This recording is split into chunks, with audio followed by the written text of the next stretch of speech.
தமிழ்நாடு பாதிக்கப்பட்ட உடற்கல்வி ஆசிரியர் சங்கம் மாநில தலைவர் கே செல்வராஜ்.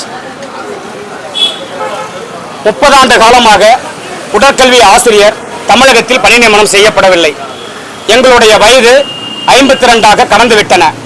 தமிழக அரசு பதவியேற்று 4.5 ஆண்டு காலத்தில் ஒரு உடற்கல்வி ஆசிரியர் பணி நியமனம் கூட பெயரளவுக்கு கூட பணி நியமனம் செய்யப்படவில்லை.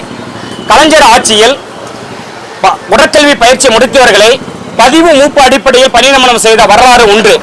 கலைஞர் ஆட்சிக்கு பிறகு 4.5 ஆண்டு காலத்தில் தளபதி ஆட்சியில் எங்களுக்கு உடற்கல்வி ஆசிரியர் பணி நியமனம் கிடைக்கும் என்ற நம்பிக்கையில் இருந்த எங்களுக்கு இதுவரை பணி நியமனம் கிடைக்கவில்லை.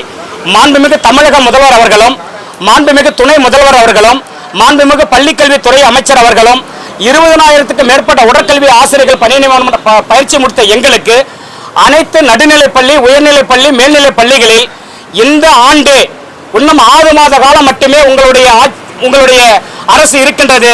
அதனால் எங்களுக்கு பணி நியமனம் வழங்கி எங்களுடைய வாழ்வாதாரத்தை பாதிக்காத வண்ணம் பணி நியமனம் வழங்கிட மாண்புமிகு ஐயா அவர்களை பணிந்து கேட்டுக்கொள்கிறேன்.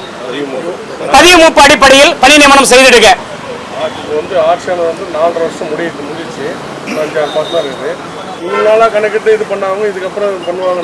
நம்பிக்கையில் இருக்கும் சார்.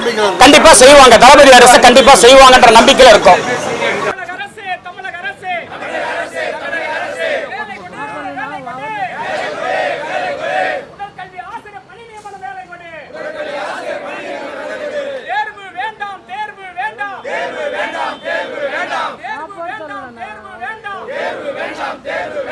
பதிவு மூப்பு அடிப்படையிலே